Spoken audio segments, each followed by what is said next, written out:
নেতাজির প্রতি সম্মান জানিয়ে বলছি, নেতাজি সম্পর্কে আমার অনিচ্ছাকৃত কিছু বক্তব্যের জন্য কেউ যদি মানসিকভাবে আঘাত পেয়ে থাকেন তার জন্য আমি আন্তরিকভাবে দুঃখিত। রাজ্য রাজনীতিতে হঠাৎ করেই সামনে এসেছে নেতাজি প্রসঙ্গ। দেশনায়ককে নিয়ে কোচবিহারের স্বঘোষিত মহারাজ এবং গ্রেটার কোচবিহার পিপলস অ্যাসোসিয়েশনের শীর্ষ নেতা তথা বিজেপির রাজ্যসভার সাংসদ অনন্ত মহারাজের একাধিক মন্তব্য বিতর্ক তৈরি করেছে। গত কয়েকদিন ধরে নেতাজি সুভাষচন্দ্র বসুকে নিয়ে একের পর এক অপমানজনক মন্তব্য করে চলেছেন অনন্ত মহারাজ। সপক্ষে দিচ্ছিলেন সাফাইও। যদিও বিজেপির এই সাংসদের মন্তব্যে বিতর্ক তৈরি হতেই রাশ নিজের হাতে নেন মুখ্যমন্ত্রী শুভেন্দু অধিকারী। নেতাজির বিরুদ্ধে কুৎসা ছড়াতে বারণ করে কড়া হুঁশিয়ারি দিয়েছিলেন শুভেন্দু অধিকারী। বৃহস্পতিবার অনন্তের কাছ থেকে বঙ্গবিভূষণ পুরস্কার কেড়ে নেয় পশ্চিমবঙ্গ সরকার। ২৬ বিধানসভা নির্বাচনের আগে গত ২১ ফেব্রুয়ারি দেশপ্রিয় পার্কের অমর ২১ উদ্যানে ভাষা দিবসের অনুষ্ঠানে যে পুরস্কার হাতে তুলে দিয়েছিলেন তৎকালীন মুখ্যমন্ত্রী মমতা বন্দ্যোপাধ্যায়, প্রাক্তন মুখ্যমন্ত্রী মমতা বন্দ্যোপাধ্যায়ের দেওয়া সেই বঙ্গবিভূষণ সম্মান শুভেন্দু অধিকারী সরকার ফিরিয়ে নেওয়ার কয়েক ঘন্টায় ভুল বদল। নেতাজি প্রসঙ্গে কুমন্তব্য নিয়ে সুর নরম অনন্ত মহারাজের। নেতাজির প্রতি সম্মান জানিয়ে বলছি, নেতাজি সম্পর্কে আমার অনিচ্ছাকৃত কিছু বক্তব্যের জন্য কেউ যদি মানসিকভাবে আঘাত পেয়ে থাকেন তার জন্য আমি আন্তরিকভাবে দুঃখিত। গত কয়েকদিন ধরে নেতাজি সুভাষচন্দ্র বসুকে নিয়ে একের পর এক অপমানজনক মন্তব্য করে চলেছেন অনন্ত মহারাজ বলে অভিযোগ। ঠিক কি বলেছিলেন নগেন্দ্র রায় তথা অনন্ত মহারাজ? অনন্ত মহারাজ দাবি করেছিলেন যে নেতাজির নিজস্ব ক্ষমতা ছিল না আজাদ হিন্দ ফৌজ তৈরি করার। ব্রিটিশ সৈনিকদের জার্মানি বন্দি করে নিয়ে গিয়েছিল এবং সেই বন্দীদের জার্মানি নেতাজির হাতে তুলে দেয়। নেতাজি সেটির অপব্যবহার করেছেন এবং ভারতের স্বাধীনতায় নাকি তার কোনো ভূমিকাই ছিল না। আজাদ হিন্দ ফৌজ নেতাদের বাপের তাগত আছে নাকি অর্গানাইজ করে ফৌজ বানায়? সব ভারত ব্রিটিশের সৈন্যটা, ব্রিটিশের সৈন্য। স্যার বলছো শোনো, ব্রিটিশের সৈন্যকে জার্মান নিয়ে গেছে বন্দি বানায়, আর সেই জার্মানে নেতাজিকে দিছে, আর নেতাজি সেটাকে অপব্যবহার করেছে বলেন। কিন্তু আমাদের পূর্বপুরুষে মহারাজা জগদীবেন্দ্রনাথ বাহাদুর কোনো আজাদিন ফৌজকে দণ্ড দেয় নাই। আজকে যদি আমি গভর্নমেন্টের বিরুদ্ধে একটা পিস্তল দেখাই, আমাকে এনকাউন্টার করবে কিনা বলেন? তা ব্রিটিশের শাসন ছিল, তা ব্রিটিশের যখন শাসন ছিল তা ব্রিটিশদের শাসন ছেড়ে চলে যায় নাই। তো সেই ব্রিটিশের বিরুদ্ধে যে আজাদিন ফৌজ গান ধরেছে, বন্দুক ধরেছে, তাদের স্ট্যান্ড হ্যান্ড কেন দিল না? মৃত্যুদণ্ড কেন দিল না? তাদের কাছতে দিল কেন? আমার রাজা মহারাজা জগদীবেন্দ্রনাথ বুঝছেন এখন? তাই নেতাদের মাথার কিছু আছে? আজকে যদি আমার মহারাজকে ভারত সম্রাট বানাইতো না, আজকে হিন্দুস্তান হইতো না পাকিস্তান হইতো?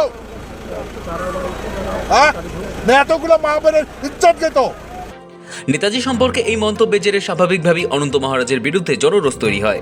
অনন্ত মহারাজের একের পর এক সেই আপত্তিকর ও বিতর্কিত মন্তব্যকে কেন্দ্র করে রাজ্য রাজনীতিতে উত্তেজনার পারদ ক্রমশ চলেছে। हमारा देश के सबसे बड़ा नेता है गांधीवाद, सुभाषवाद, जिंदाबाद जिंदाबाद। हम देश नायक जो नेताजी सुभाष चंद्र बोस को हम देश नायक कहते हैं, और बीजेपी का लगभग अभी सुभाष चंद्र बोस पर नाम पे बहुत गाली दे रहा है, असम्मान कर रहा है। हम इसको पसंद नहीं करते हैं, हम इसको धिक्कार जानते हैं। इसी के लिए सुभाष चंद्र बोस को मूर्ति को हम लोग नमस्ते करने आया है। भी मनीषी है जो देश के लिए लड़ाई किया है, उसको लिए हम लोग लड़ते जाएंगे। इसके लिए चाहे जिंदगी बर्बाद भी हो ना जाए, हम लोग को इसको प्यार नहीं करते हैं। जिसने नेताजी सुभाष चंद्र बोस के ऊपर मतलब अनप शनप बात बोला, उनके खिलाफ एक्शन लेना होगा। দ্বিতীয় কথা হচ্ছে, যেভাবে বাংলা নয় সারা দেশে আজকে চর্চা হচ্ছে নেতাজি সুভাষচন্দ্র বোস দেশ নায়ককে নিয়ে, স্বাধীনতা সংগ্রামের উজ্জ্বল জ্যোতিষ্ককে নিয়ে যে বাজে টিপ্পনি কেটেছে, বাজে মন্তব্য করেছে, তার মৃত্যু নিয়ে বিতর্ক তৈরি করা, তার অবস্থান নিয়ে বিতর্ক তৈরি করা, তার স্বাধীনতা সংগ্রামের আত্মত্যাগকে নিয়ে বিতর্ক যে তৈরি করেছে, আজকে চর্চা হতে শুরু হয়েছে, সারা জায়গায় চর্চা হচ্ছে। আর কারা বিতর্কের সূত্রপাত করেছে?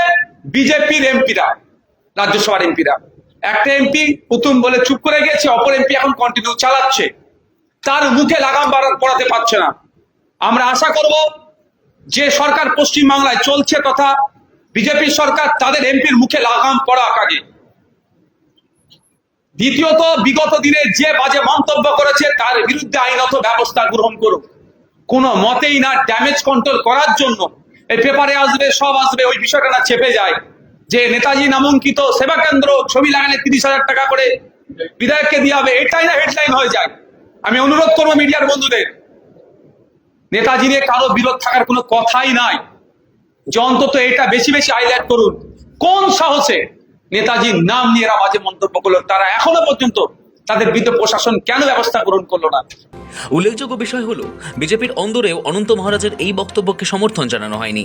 অনন্তর এই জাতীয় মন্তব্যকে কোনোভাবেই সমর্থন করেনি রাজ্যের অর্থমন্ত্রী স্বপন দাশগুপ্ত থেকে শুরু করে বর্ষিয়ান ও অভিজ্ঞ বিজেপি নেতারা। There is a lunatic person who claims to be from the Bharatiya Janata Party who's been saying all sorts of peculiar things. The man's knowledge of history is worse than my knowledge of nuclear physics. Let's put it this way. এসবের মাঝেই বিতর্কে রাশ টানতে ময়দানে নামেন মুখ্যমন্ত্রী শুভেন্দু অধিকারী। তিনি বলেছিলেন, নেতাজিকে কেউ অপমান করলে তা বরদাস্ত করা হবে না। কঠিন শাস্তির হুঁশিয়ারিও দেন তিনি। আমি আলাদা করে কারোর নাম বলবো না, কাউকে হিরো জিরো করার জন্য বলিনি। পশ্চিমবঙ্গের মাটিতে দাঁড়িয়ে পূজ্যপাত প্রাতঃস্মরণীয় দেশপ্রেমিক, যিনি স্বাধীনতা পাইয়ে দিয়েছেন, সেই নেতাজি সুভাষচন্দ্র বসু সম্পর্কে যারা যেখানে অপমানজনক, অশোভন, কুরুচিকর, আপত্তিজনক যত রকম শব্দ অভিধানে আছে, এই সব খারাপ শব্দ প্রয়োগ করেছেন, সেটা কোনো প্রকৃত ভারতবাসী, রাষ্ট্রবাদী, দেশপ্রেমিক নাগরিক স্বীকার করে না। আমরা পশ্চিমবঙ্গের মাটিতে এটা করতে দেব না। যারা এই ধরনের কাজ করেছেন, আমাদের সাইবার ক্রাইমের অন্তর্গত, cyber crime, social media crime এবং আমাদের পুলিশের জেনারেল বিএনএস এর অন্তর্গত যেগুলো আছে, তাদের যে সোশ্যাল মিডিয়া পোস্ট হয়েছে, লাইক শেয়ার কারা করেছেন, কমেন্ট কারা করেছেন, তারা পশ্চিমবঙ্গের নাগরিক কিনা পুরোটাই দেখে নেওয়ার জন্য পুলিশকে নির্দেশ দেওয়া হচ্ছে এবং গ্রেপ্তারও করতে বলা হচ্ছে। এবং আইন সবার ক্ষেত্রে সমান। তিনি মন্ত্রী হন, শান্ত্রী হন, সাংসদ হন, বিধায়ক হন, যেই হন, যে দলেরই হন, এমনকি যদি সরকারি কর্মচারী, পুলিশ কর্মী হন, তার ক্ষেত্রেও আইন সমানভাবে প্রয়োগ করা হবে। সমাজ মাধ্যম থেকে পুলিশ মুছে দেয় এক ধৃতের 100টিরও বেশি পোস্ট। তবু মুখ বন্ধ হচ্ছিল না গ্রেটার কোচবিহার ডেমোক্রেটিক পার্টির নেতা অনন্তের। তারপরেই বৃহস্পতিবার অনন্ত মহারাজের বঙ্গবিভূষণ সম্মান ফিরিয়ে নেয় রাজ্য সরকার। মমতার জামানায় রাজ্যের তরফে এই সম্মান পেয়েছিলেন অনন্ত মহারাজ। রাজ্যের এই কঠোর পদক্ষেপের পরও বেশ কিছুক্ষণ আত্মপক্ষ সমর্থনের চেষ্টা করেন অনন্ত। আমি তো মুখ্যমন্ত্রী নই না, আমি তো আইজি নাই। সবার জন্য আইন আছে। খারাপ কাজ করলে আইজিরও জেল হবে আর মুখ্যমন্ত্রীরও জেল হবে। তোকে প্রমাণ করতে হবে আমি ভুল বলেছি, তো কোর্টে ডিসকাস করতে হবে, ফেলতে হবে না কোর্টে হবে, আদালত হবে, কোথায় হবে? তবে পরবর্তীতে সুর বদল করে প্রকাশ্যে দুঃখ প্রকাশ করেন অনন্ত মহারাজ। বঙ্গবিভূষণ হাতছাড়া হতেই মাথা নোয়ালেন কোচবিহারের স্বঘোষিত মহারাজ। তাৎপর্যপূর্ণ বিষয় হলো, মমতা বন্দ্যোপাধ্যায়ের হাত থেকে পুরস্কার নিয়েও বিজেপিতেই থেকেছেন অনন্ত। রাজ্যে পালাবদলের পর তার নেতাজিকে নিয়ে কর্মকাণ্ডে রাজ্য তথা দেশ জুড়ে শুরু হয়েছিল সমালোচনা। অবশেষে শাস্তিস্বরূপ নিজের দলের সাংসদের কাছ থেকেই পুরস্কার কেড়ে নিল বিজেপি পরিচালিত সরকার। আর তারপরই সুর নরম কোচবিহারের স্বঘোষিত মহারাজের। সানি রায়, সৌভিক সান্যালের রিপোর্ট, সময়, কলকাতা।